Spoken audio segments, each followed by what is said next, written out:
Duga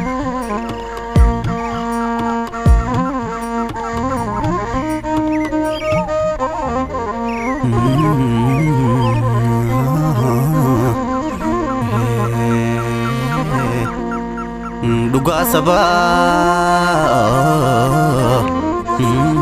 duga sabah, gudo. Hangga gitu gara soal bicu sartin restoran. Yo hayun, mariate, lapsi, wajrao, cisafisi. Akasin falmatani, biya bilisomsani, sabah biya taani, lugalle simatani, kerogo.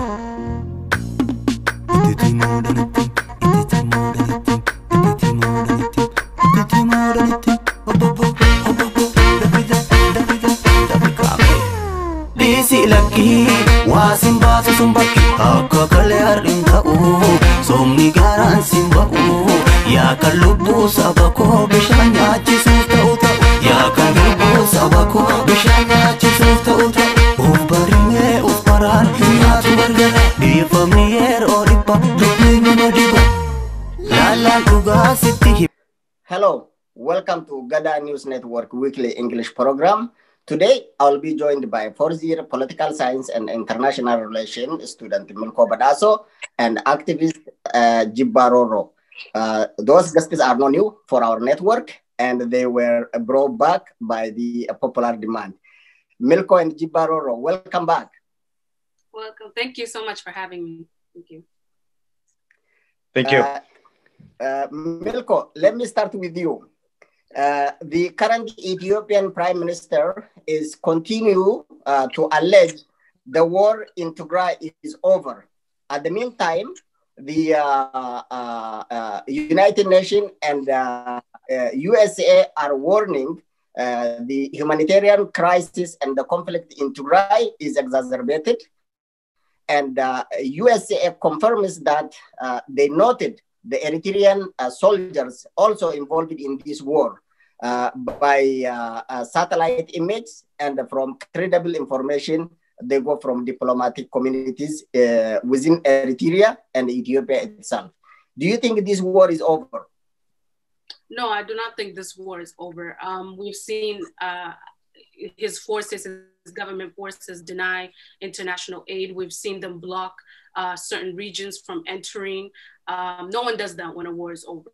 The war is not over. We've seen the TPLF still continue to make statements that they will still continue to possess airstrikes. There was recently a story where they've stated that they were about to strike certain regions in the country, and they've claimed that this war is not over. And we've seen from the Ethiopian government that they're operating in a way where this war is not over at all. There's been mass human rights violations, the repression of aid, of food, of shutting down bank accounts of people within the Tigray region, mass refugees and displacements within the region.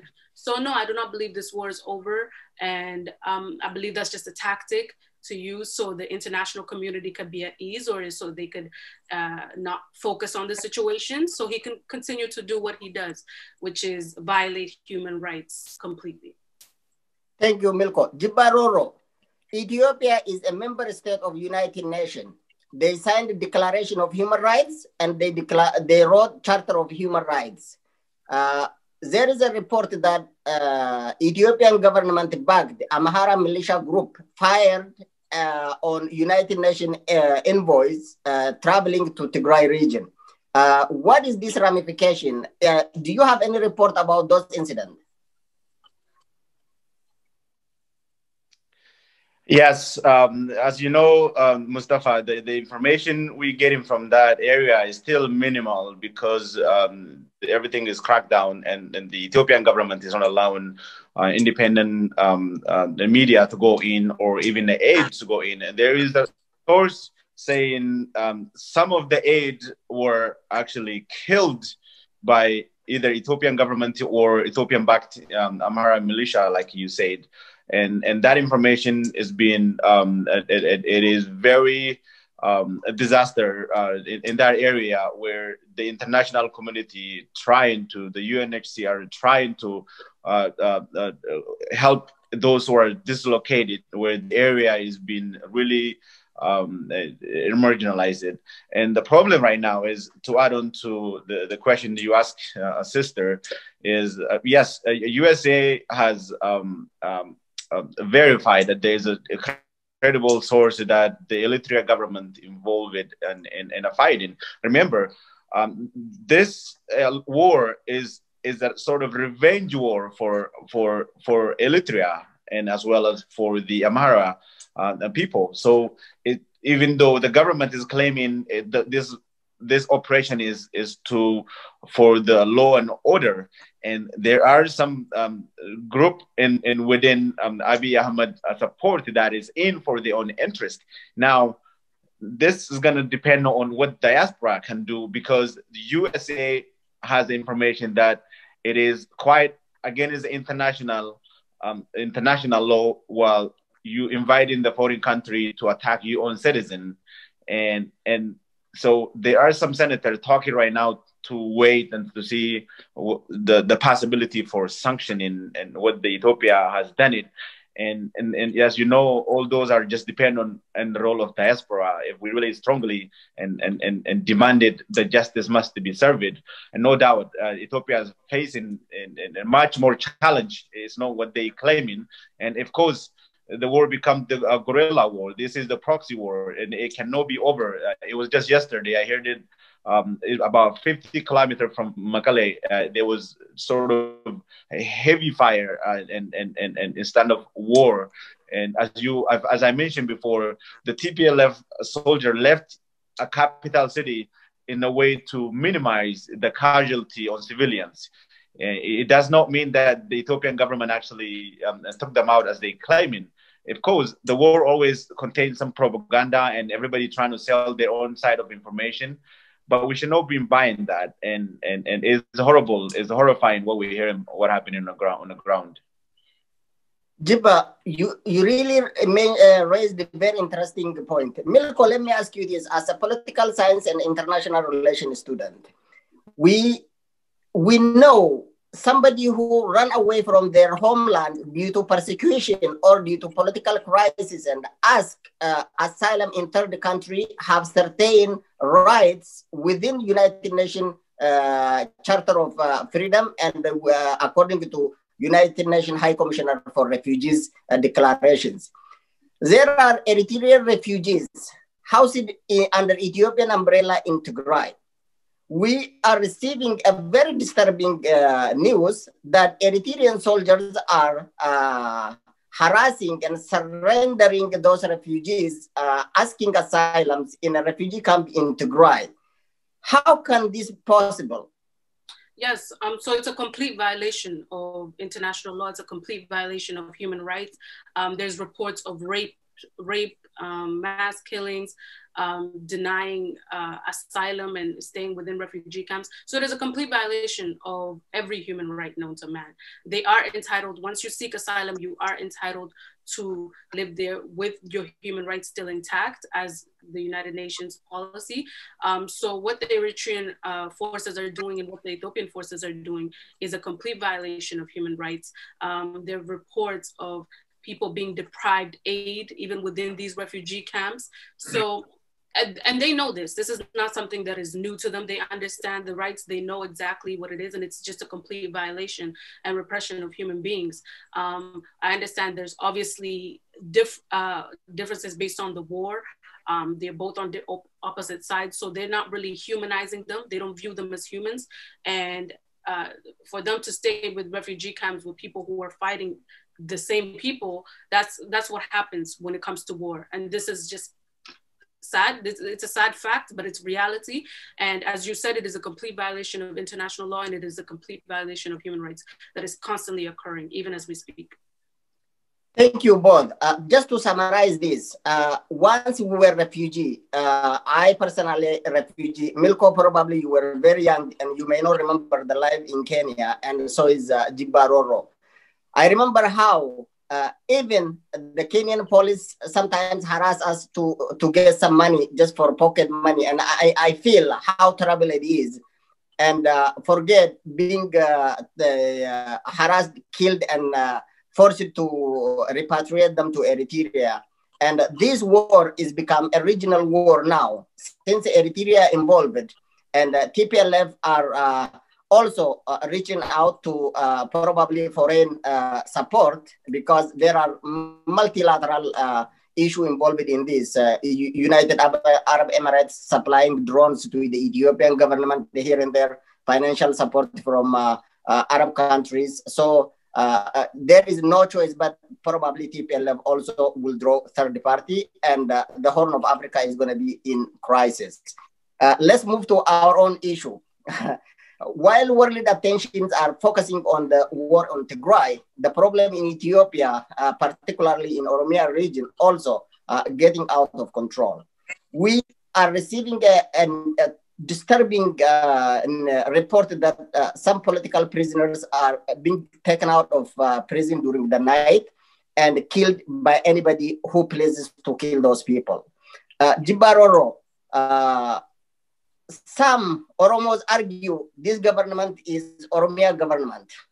If this government belongs to the Oromos, how comes the Oromo political prisoners are held in prison in record numbers and their lives are cut short just without no crime they committed, but because they were surrendered and they were in the hands of the supposed government that gave them protection while they are in custody?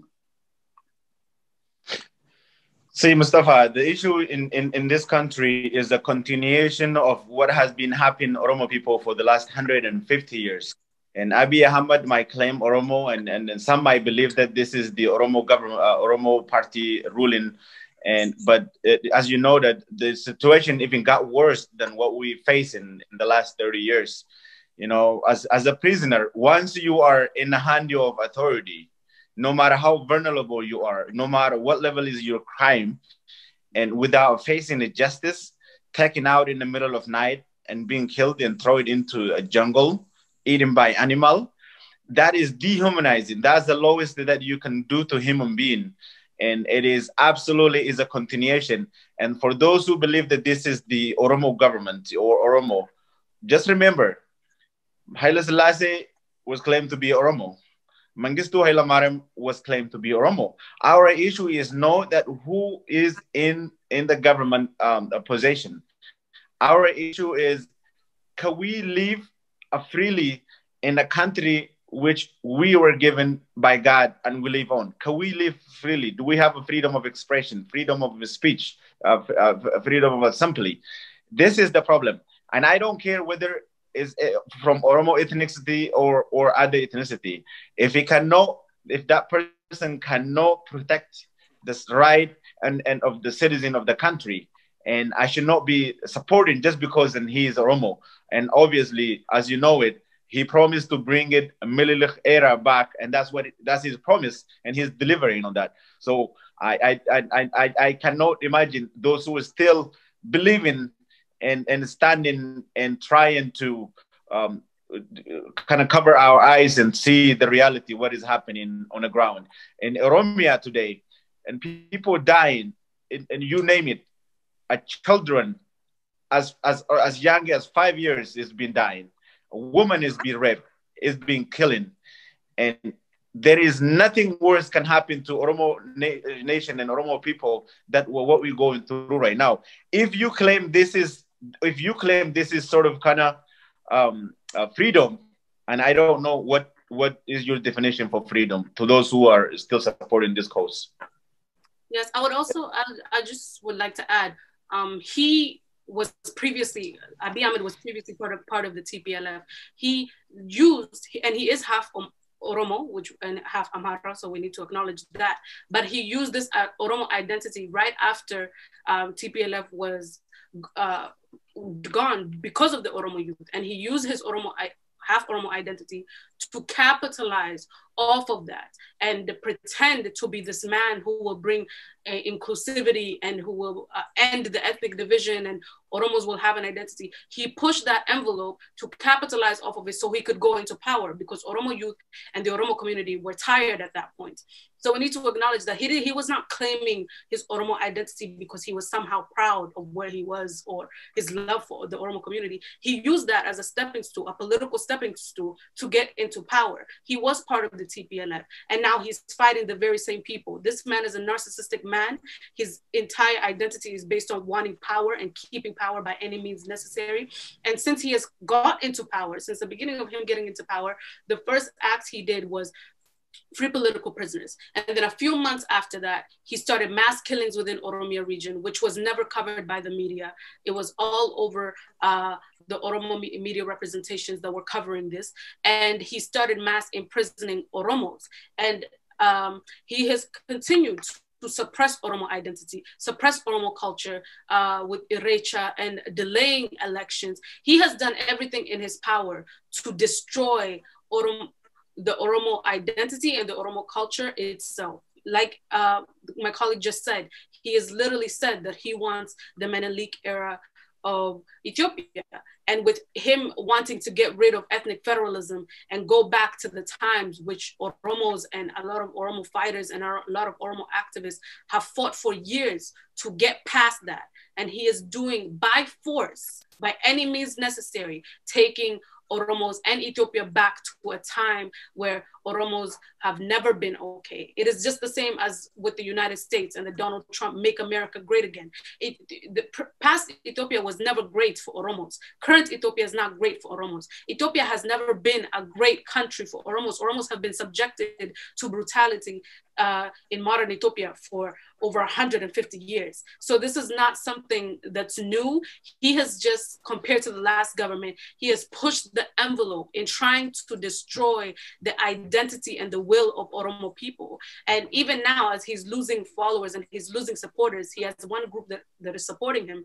He will go back to trying to get the Oromo people to like him again. He will use his Oromo identity to try and continue to keep power. But it needs to be known that this man only goal is to keep power and take Ethiopia to a time where Oromos have never been free.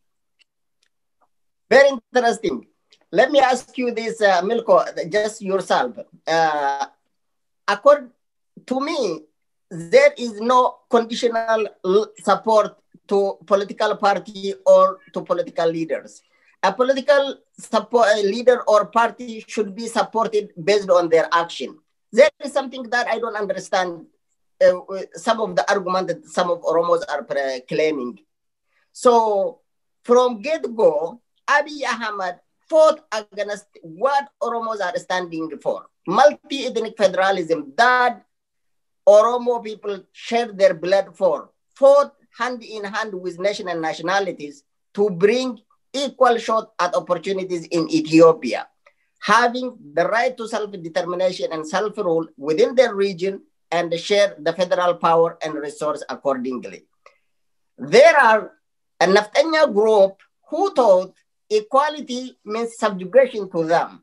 So by destroying what Oromo is standing for, by belittling Oromo nationalism, Abiy Ahmed claimed Sabunma Oromo brought Oromos to the village. Can we support political party or leaders unconditionally? No, that's I would think that's an idiotic thing to even think. You cannot support political leaders just because of the political affiliation or ethnic affiliation. We have seen by his actions what he believes. We have seen by his actions the countless humanitarian violations. This man needs to be in prison, if we're being honest. This is not somebody who needs to hold power over people.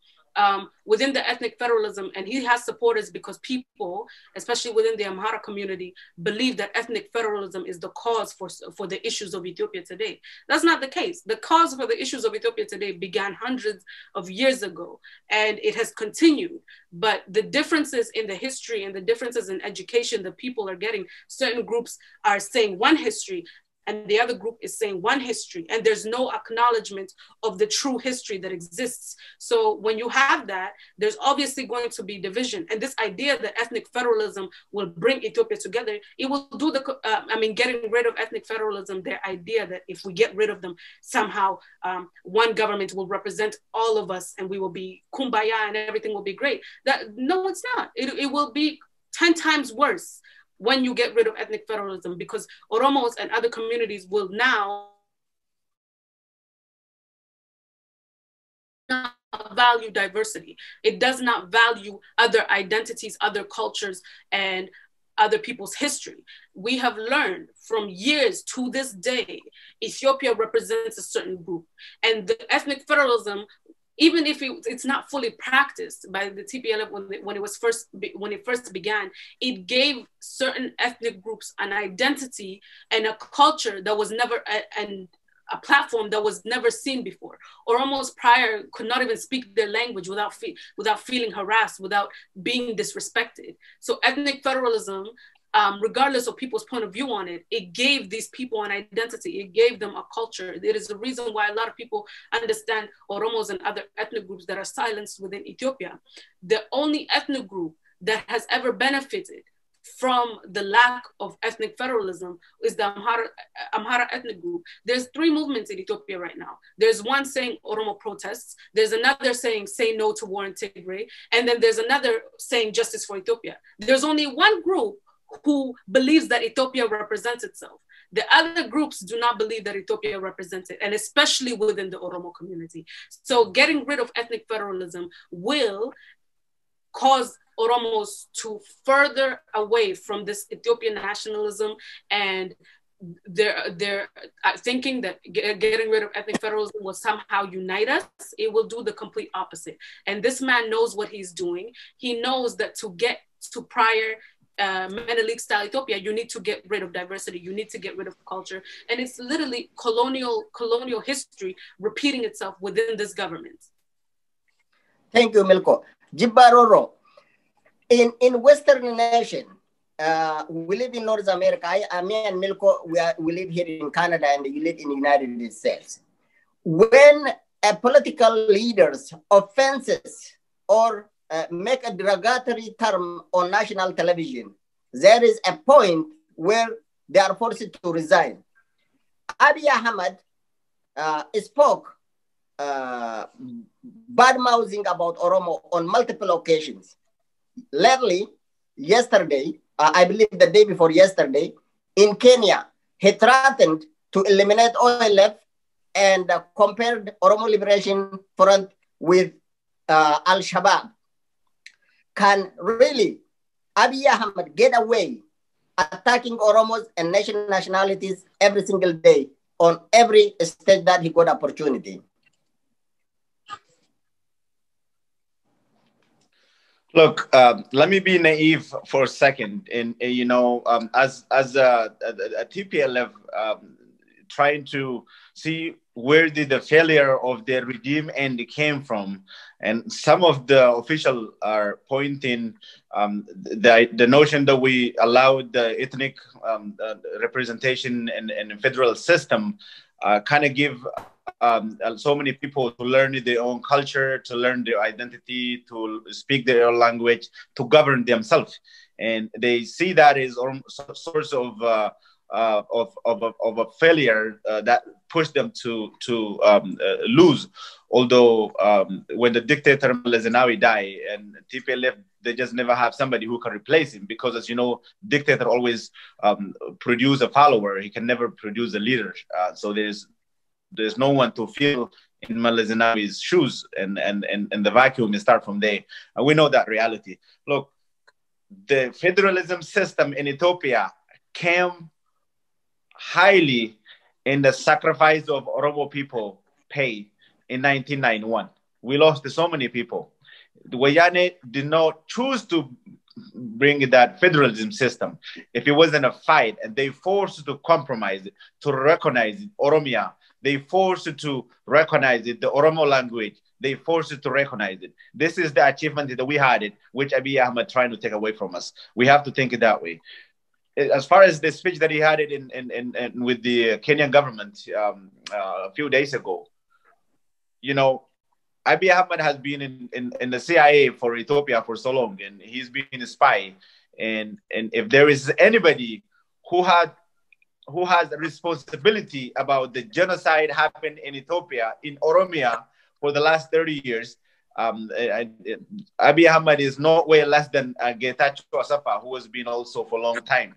Now, as he claimed, the Oromo, the OLF has been always been bad for Ethiopia and is bad for Oromo because Ethiopia has the notion to say if something bad happened, oh, this is the action of OLF, this is the action of Shane, this is what the Oromo Liberation Front has been doing. So this is sort of a propaganda. They used it for the last 30 years. This is another continuation. So the reason he wanted to level them, Abiy Ahmed knows that he's already in the dictatorship phase right now. He cannot go back and declare a democracy anymore.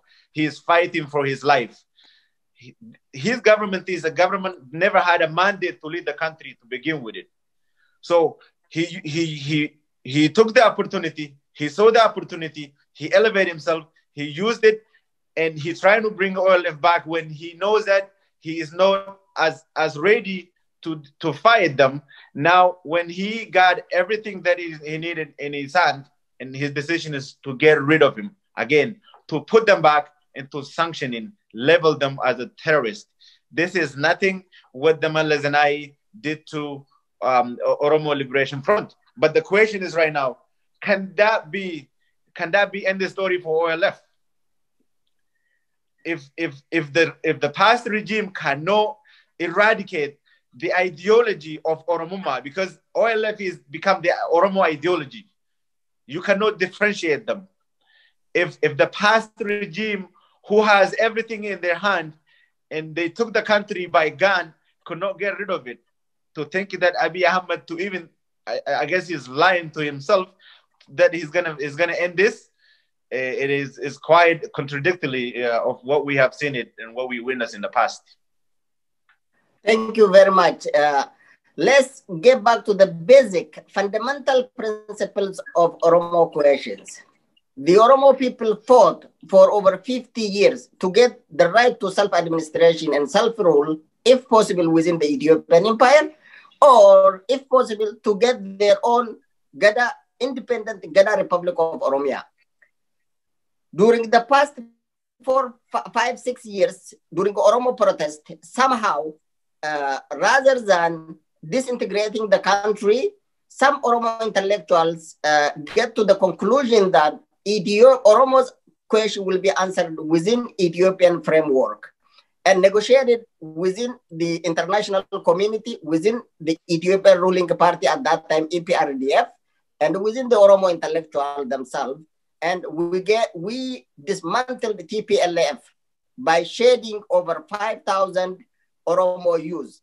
During those protests, the key demand were having the right to self-rule within our country without federal government interference, without foreign interference, without any third-party involvement.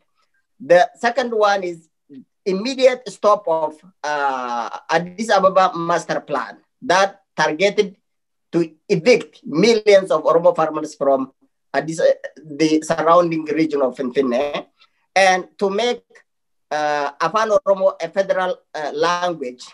And of course, even though it is stupid, there is a notion of finalizing the Oromo interest in Finfinne, even though Finfinne itself is the umbilical cord of Oromia.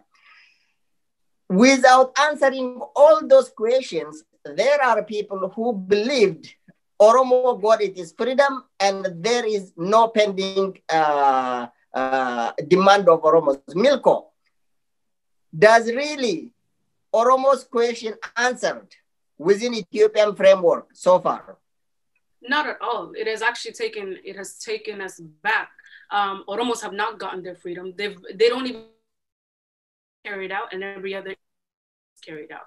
This man and this administration has full force waged a war on Oromo people and on Oromia in general. There's been mass displacements, extrajudicial killings, mass imprisonments, every single human rights violations known to man, bank accounts being shut down. So when people say Oromos have gotten their freedom, it's dumbfounded to me, because when you're seeing reports of constant killings, of constant imprisonment, of constant beatings, just walking down the street and just getting kidnapped and being thrown in prison for this assumption that you're working for or left for any other terrorist organization, as they like to claim. Oromos have not only have they not gotten their freedom, they have not gotten their fundamental basic human rights. And until that happens, this discussion cannot even take place, because Oromos for the longest time have only asked for fundamental human rights, and they have been denied every single time. So I don't agree with that. It is completely false. It is a false statement to make, and it is completely ignorant when you have human beings whose lives are constantly being affected, whose lives are constantly being taken away from them, and whose lives are just disregarded in the Ethiopian spectrum and in the public spectrum. Because to this day, there's extrajudicial killings, there's mass imprisonment, mass displacement, constant human rights violations within Oromia, and nobody is discussing these things. So not only has Oromo people and Oromia not gotten its freedom, it has not gotten its fundamental basic human rights. Thank you. Let's add, Mudde, really quick. Let me add another question for you, and I have a reason why I ask these questions.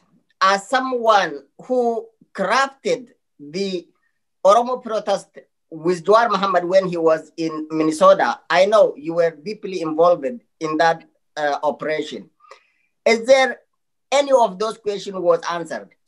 In addition to that, there is systematic return of Addis Ababa master plan. I got a report a couple of days ago.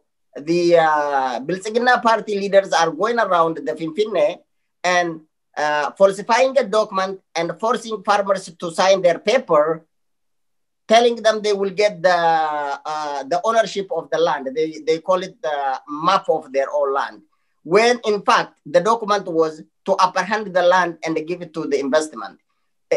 How do Oromo should monitor those fluid situations when it comes to eviction of farmers from around Finfinne? I'm sorry to say this, but this is the failure of our leadership. We lost the battle fight that we did in 1991 due to the failure of our leadership. Our people have died for it and they sacrificed it. Due to the compromisation of the leadership without having the Oromo support, lead us to the failure of 1991. And you know the conspiracy of what has happened. It has been ongoing. It has some credibility. Now, in the reason that you and I know that we are adult, we involved, was also there is some sort of a failure leadership. We need to redefine it. What is our core value? What do we want? You cannot give your oppressor the upper hand and beg for what you need while you being liability to them. Okay?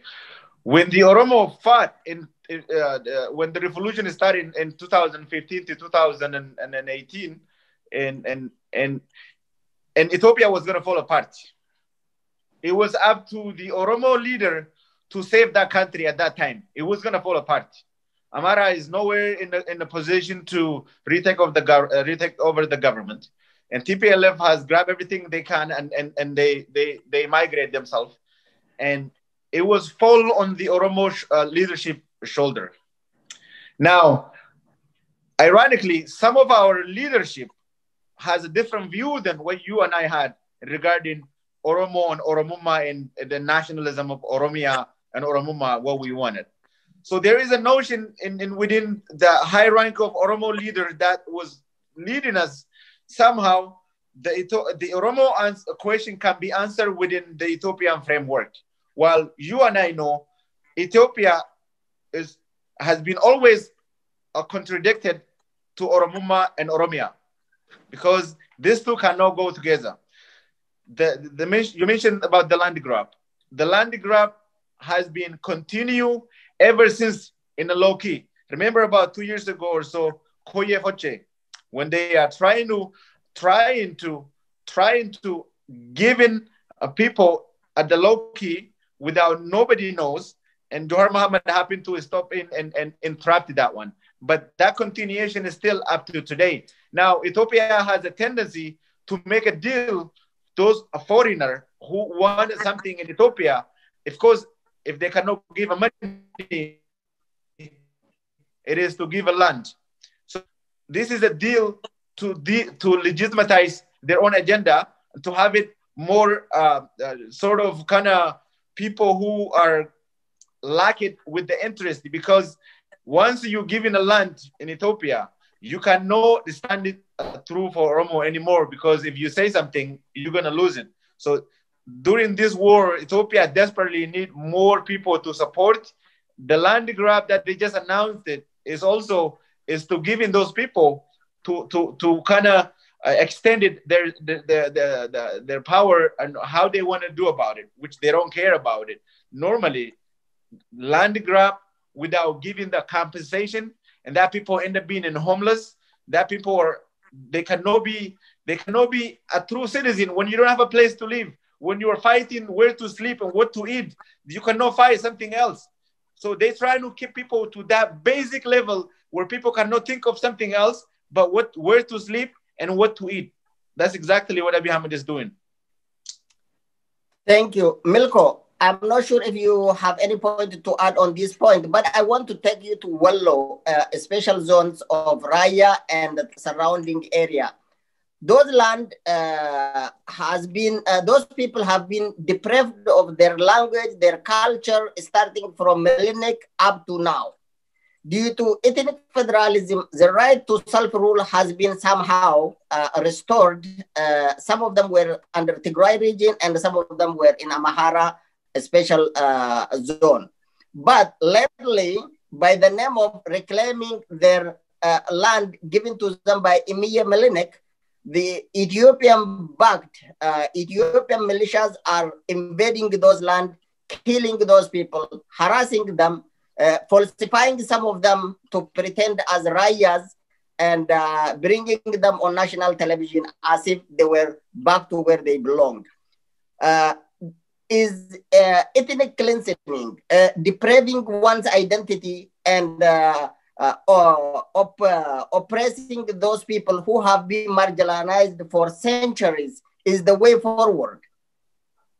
No, it's not the way forward, but unfortunately, it's what exists. Cultural genocide within Ethiopia against Oromo people have existed, like you said, since the Menelik era. It is cultural genocide, it is displacement, it is land grabbing, and again, it's a part of this administration's goal to erase the entire identity and the entire structure of Oromo people and Oromo communities. He is doing what Menelik's dream was. He is completely, and he has the resources now to fully do it. He is implementing any forces he has to evaporate and erase Oromo people, erase Oromo identity, and erase Oromo culture. And the number one way to do that is to completely disregard somebody's identity. The moment you take away somebody's identity, they don't have a claim to anything. They can't claim their land. They can't claim their territories. They can't claim this culture because it is completely erased. It is what happens when colonialism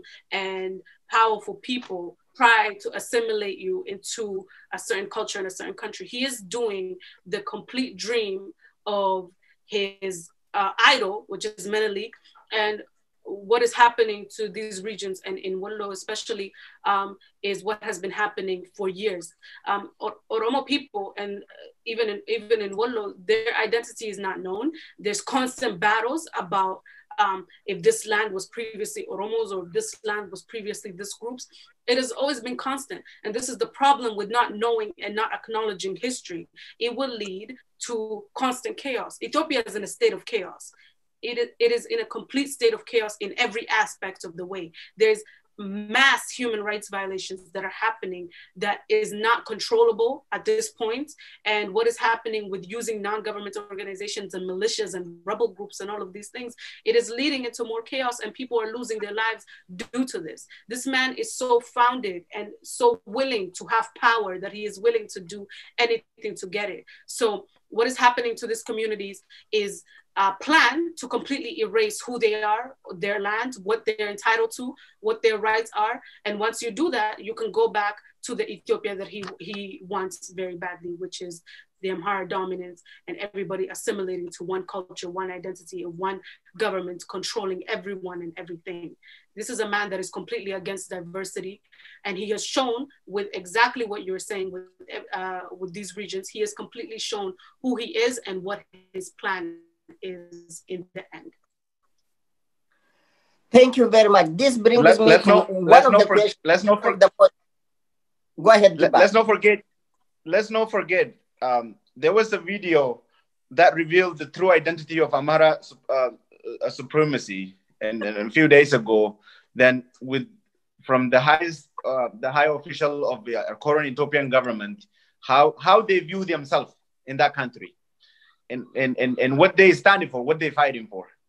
Okay? So that is a true revealing of what the Amhara supremacy is standing for. That is exactly the agenda they're driven. Sometimes they put as a hiding agenda. Now, the Amhara supremacy see Abiy Ahmed regime or Abiy Ahmed government as the opportunity to bring that era back. So they are eager, as they pushing him to do so, at some point they are eager even to go above and beyond to able to capitalize on what they're really looking for. Okay? Now, there are some Oromo believing that, yes, I have nothing against the Amhara people. I think they are Ethiopian citizens and they have a free to live and just like any other person in Ethiopia. But with that kind of ideology that they are still demanding either we live or you live, there is no negotiation. We are far away from each other. That's where we lost, because some Oromo is still, we marry each other. We have a cultural value that we share. We've been lived together for so long. We have done some dark history on one. The Amhara has been done to us. Oromo has a tendency to forgive. We forgot all that. And we're trying to welcome them. We're trying to claim that we are one country, live as one nation. But this is not what the Amhara supremacy is up to. They are surrounding Abiy Ahmed today. And they leveraging, they see this as an opportunity. That's the agenda Abiy Ahmed has been pushing, because once they had the opportunity, they know how to use it. Oromo, we had the opportunity. We claim that Abagada is in charge. Everything is going to be okay. While we see it, there is some indication at the early stage regarding the statue of Haile Selassie and the reshuffling of the Mililik. All that is the early indication that we should have interrupted. We are so naive. We're thinking that, Ilma Abagada is in charge of it. We'll be okay. But they are continue moving forward, surprising us every day. And that's exactly how the Amhara supremacy thinking. Amhara supremacy thinking, God give people of Ethiopia to sort of as a source of resources to them, not as a human being, where they can use it as they need it, and they can kill it as they want it. They can do everything to it as what they have been doing to us before, what they have been done to us before. It is so unfortunate while the international communities are dismantling the statues and public figures, memorial parks associated with those who committed atrocities during the era of, be it slave trade or during the American Civil War. Here in Winnipeg, Manitoba, I remember a school that were dismantled and the name was changed, the road, street name that was changed. And here we go, someone who claimed he has no Negro blood, he has nothing to do with the colonialism in Africa, And he was particularly asked how he feels about apartheid in South Africa, and he claims he has nothing to do with that. And guess what? This man is still the Ethiopian diplomat working in African Union. Had that been in Canada or in United States or in England, he will be recalled immediately.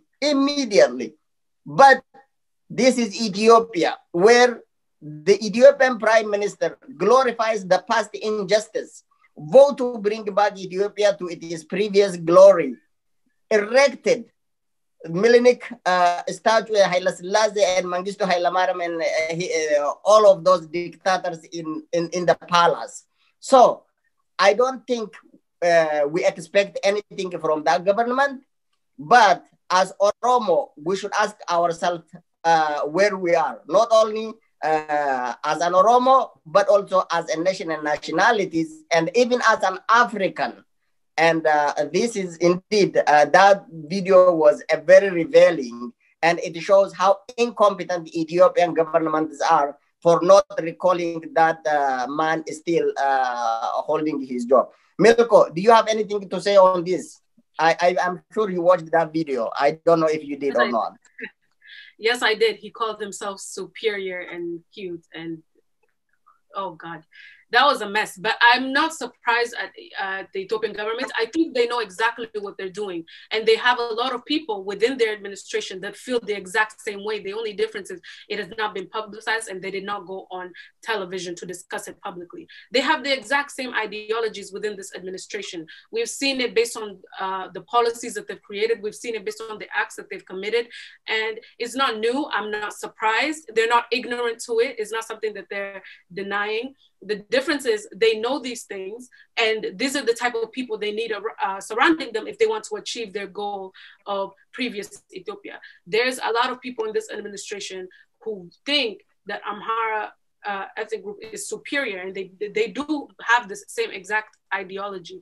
It is not surprising, as we've seen the acts that have been committed constantly against other ethnic groups, and even within this prime minister himself, who has constantly degraded Oromo movements, Oromo activists, Oromo, anything that has to do with Oromo identity, he has dehumanized and degraded any chance he has gotten. So himself, I believe they have similar ideologies, and it's not surprising. It is just shameful. And regarding the current climate of Ethiopia and Oromia and the statues, Oromo people have during the protests, they've taken down some Haile Selassie statues. They've attempted to take down the Menelik statues. So within the Oromo community, as how many times he wants to put these statues up or display them for the planet, Oromos know their history.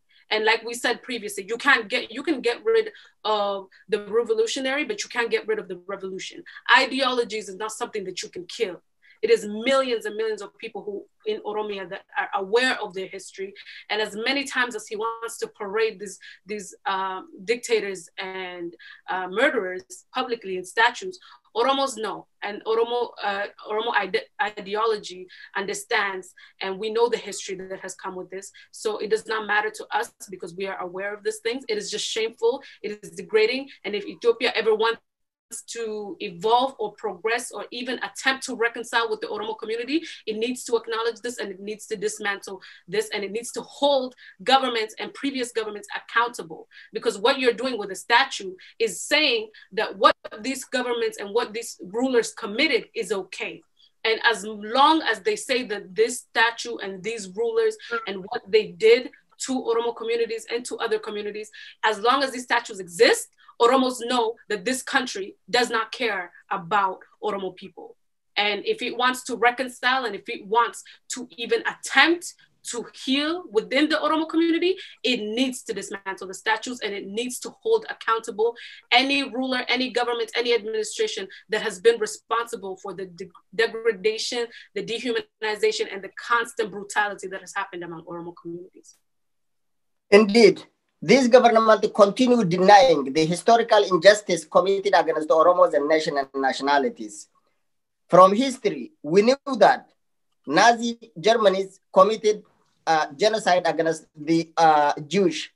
And today, Germany is one of the most peaceful countries in the world. They acknowledged the historical injustice. They created a law and articles within their constitution that punishes by the law anybody who denies the Holocaust.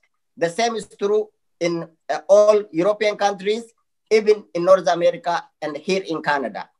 Contrary to that, Metternich II pleaded to the Western country in multiple occasions that he bragged massacring thousands and thousands of Gallas within New York Times, within some newspaper in Italy. It was publicly published and it is available for the public to view.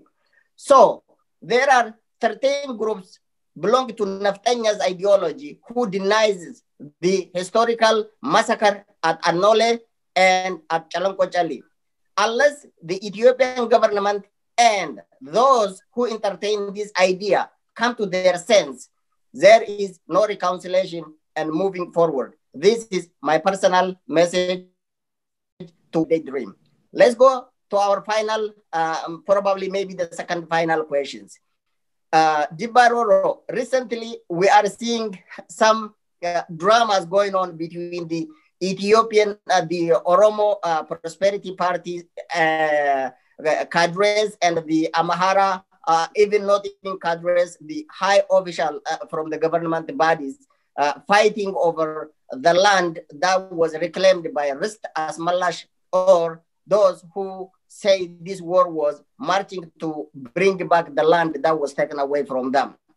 And we can see some naive Oromos and nationalities falling for this trap because of one or two posts by the Taye Danda and Adisu Araga. Does really Prosperity Party of Oromia has a backbone to fight against the Prosperity Party of the Amhara region? First of all, let's not forget, today they are a Prosperity Party.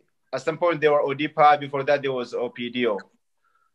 The OPDO was founded not on Oromo interested, but is against the Oromo interested. Okay, they were founded to serve the Oromo enemy, by enemy, to work for enemy toward Oromo people. And yes, the regime has changed it. The era is maybe a little bit different. The same scenario continue. If we ever think that we're gonna get something from this prosperity or the current government or even another government that coming from this party, we are fooling ourselves. It cannot be happen. To claim your own land and to secure your border and to defend your own identity, that only comes from the national of Oromo people, the Oromo consensus. Adisu Araga is the very same guy who claimed it about a year ago or so. The history of Anole was falsified. It was false. It was not true. At that time, there was some backlash, and they're trying to calm people down while they're trying to go around and they're trying to make some excuse. But they're revealing the true identity of what they believe and how they view it. Okay? Ethiopia is the country of multinationality, multi-ethnicity. And there are some sources during the Meles Zenawi time, in order to capitalize his own agenda, well, some of the Oromo that work for him is not to extend that to meet his expectation. A lot of non-Oromo learning Oromo language and Oromo culture. Okay, and they were given the government position as an Oromo to lead Oromia and Oromo people. But the agenda is completely different. There's incredible sources, what I heard it, only from TPLF ethnicity, there's about 200 people that they are given the order to graduate with the Afan Oromo and to learn the Oromo culture, to claim that they are Oromo, and they work for Oromo. These people who are happen to be in the government position right now, I really don't know what is their true foundation, what are they really standing for? But as an Oromo, we should not expect it. Okay? They have a tendency to play a game. This is the role of the game. While the Amhara hegemony trying to come up with some radical idea that offend the Oromo people, in order to have the support of Oromo people, they are saying quite contrary of what they themselves believe. So this is exactly what they did it. The same very guy who denied the history of Anole, the history of Chalanko was false. And not only to heal the dark history that Amhara people did to Oromo, but they trying to recapitalize it and renew it. The era is saying now the Amhara people, the land belongs to it, and our agenda is not this. I don't believe this government. This government has repetition of so many false information that they give us. That we should not believe, we should not trust them, and there is no way we can believe them. Milko, can Oromo has any moral ground to trust the PP after what they did to our revolution? Absolutely not. I think Oromos we always have to take into account actions, and regardless of words, because politicians and words are manipulative. As we've seen, politicians know how to manipulate words. They know how to capture an audience. They know how to gain a following. So looking at words and what these people say, it's a political playbook. You need to always look at actions, regardless of any political position, whether it is people from your own ethnic groups, people from other ethnic groups, all the time. It does not matter. All that matters is actions. And when you look at what this administration and other administrations have done, and even people within our own ethnic groups have done, we need to take that into account constantly. You cannot put people in positions where they can influence your life drastically, such as holding government positions or even being your leader in any political party.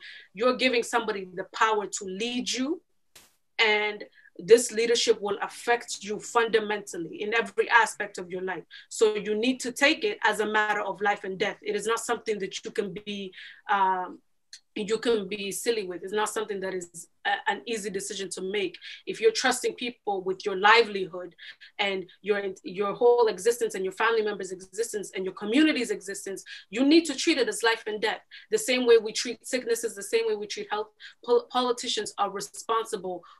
They're there to serve you, not the other way around. So within the Oromo community, we need to just be cognizant at all times of what these people say and do.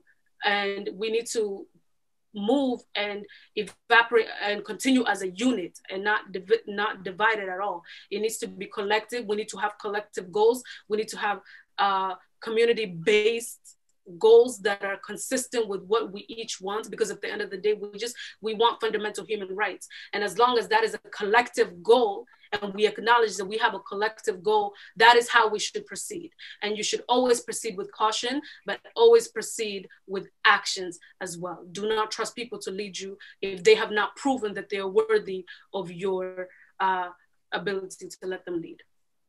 Indeed, follow the action, not the word is the correct answer. And I really appreciate that. I will move to my final question.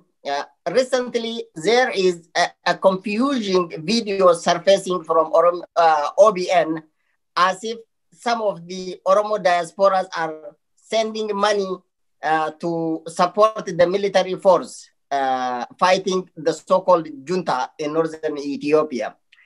As we know, most of those diaspora Oromos who fled to back home, except one or two individuals, we know it is those people who lost their life in North America, who couldn't win their struggle to survive in North America, went to grab opportunities. And as such, we know each and every individual, their background, their economic status, their integrity, and every details. I saw a video that aired a couple of days ago on OBN, as if some groups from Australia send about $18,000 to buy cows and oxes to feed military. In reality, we all live in a small world thanks for the 21st century technology. We know who is who. Jibba, does really diaspora Oromos support the Ethiopian government military?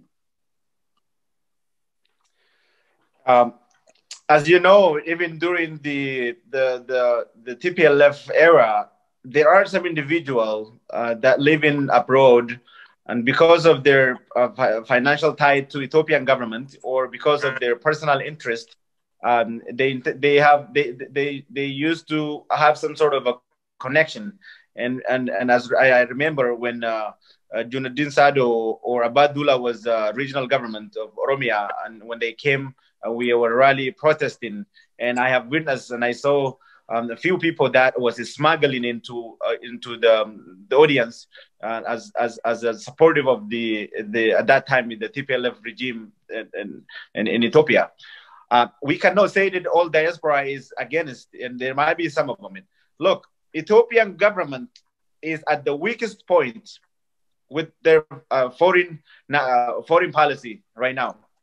They desperately using and doing everything they can in their power to show that they do have a support from abroad, from outside diaspora. I have no doubt that money might be given by Ethiopian government to use as a leverage the person in a picture and as a propaganda.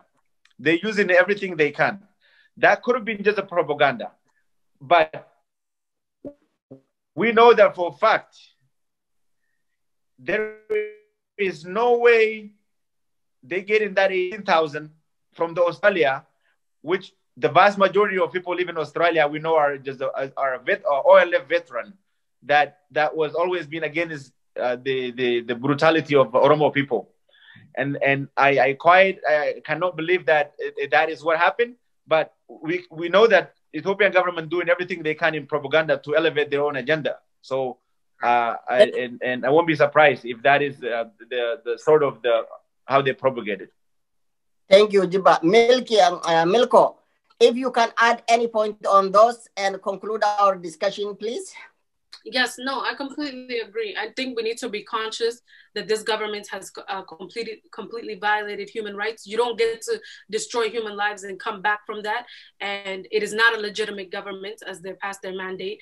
They're not they were not elected by anybody. So at this point, he is literally a dictator, and we need to acknowledge that this government is not a legitimate government, and it has carried out mass human rights violations. It has taken the country into chaos that is unprecedented. And at this point in time, is regarding the international community, it needs to pay attention to not specific ethnic groups, but collective ethnic groups and people that are being dehumanized, and their human rights violations are constantly being destroyed at this time. The international community needs to focus at what is going on in Ethiopia and what this government has continued to suppress and lie and spread propaganda and spread constant misplacement of blame, as they tend to do so often. And within Oromia itself, it needs to focus on the mass imprisonment of political opposition with no actual charges, with no real charges, and the mass killings that are going on, and the land grabbing and the displacements. These are constant human rights violations that have been happening for months now, and it needs to be acknowledged and it needs to be held accountable. Indeed. I concluded my question. Jibaroro and Milky Badaso, thank you for coming to our network. Your insight is greatly appreciated. And if you have anything else to add, no more than 1 minute, Jibaroro. Thank you, Mudde. And we really have to, by now, even those who are being hesitated and those who are naive to think this government is Oromo government and they're representing the Oromo mind and what the Oromo people calls for it, and what they have done to us for the last 3 years, by now, we should definitely know. We don't expect it. But now the question is, as an Oromo, whether you are diaspora or whether you are inside the country, what can you do? We are at the survival point right now. Our integrity, our Oromumma is being threatened by this government. We went back to survival point again. We have to really ask ourselves, we really need to define and re-strategize how are we go forward in tackling, how are we go forward in gaining what we have lost, how are we maintaining what we have achieved during this battle. If we cannot be strong, don't expect the international community to give us an attention. In 2000, we fought. Yep. Thank you so much. Well, my producer is giving me a red light. Milko Badaso, if you can add anything within maybe 30 seconds or so. Yes, I completely your agree. Final moment. Yeah, I completely agree with everything that has been said. I would just like to state that Oromo communities and Oromo people and Oromo youth back home are still constantly fighting. We need to keep that into consideration. They're risking their lives, and even road trips that have been taken where their lives are being killed on the spot with militias, with governments. They are having their human rights constantly violated. And we need to take that into consideration at all times. And in the way we act as an Oromo community, we need to be cognizant of the people back home and the issues that they're facing. And we need to collectively work in easing their lives and not ours. And as we are privileged, we live in a privileged community at the moment, but we need to be aware of the people back home and the struggles that they're facing. And we need to be collective in our movements. We need to be united in our movements, and we need to have a collective goal if you want to achieve any type of progress within our community as well. Thank you indeed, Milko Badaso, fourth-year political science and international relations student, and activist Jibbaroro for shedding lights on the plights of Oromo people. Gada News Network English program weekly will be presented to you incredible guests to entertain opposing, different, and critical issues facing Ethiopia in general and Oromo in particular. Thank you for tuning. See you next week. Bye. Lala jamara fakatu, lala kero hidudame, lala kapsu tanaratu, lala kayongo takale, lala hirbun jalewani, lala karatin dagame, lala numatulatani.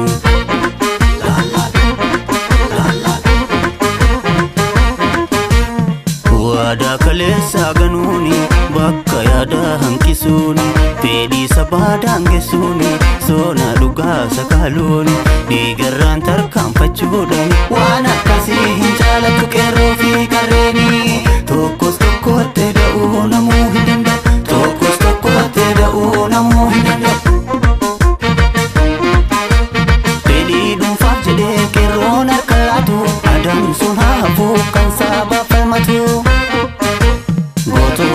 Oromo senana hayadatu zarra abba gada qalbin ko nagatu achi bote damne nadi gamadatu obsasi kufmando ambawa kubutu obsa Oromo ta ambawa ngotatai desi laki wasimba sumbaki akka kale arindau somni garan simbau ya kalubbu sabako bishanya chisufta uta ya kalubbu sabako bishanya chisufta uta.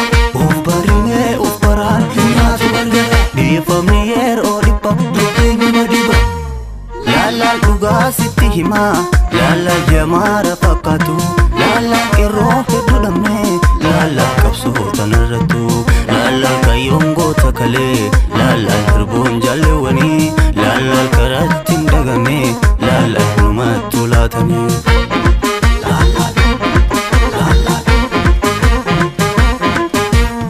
Wada kalesa ganuni, bakka yada hankisuni, fedi sabada hangesuni, sona duga sakaluni, digaran tarkam pachudani, wana kasi hinjala tukero fi kareni, tokos tokote da una muhidanda, tokos tokote da una muhidanda.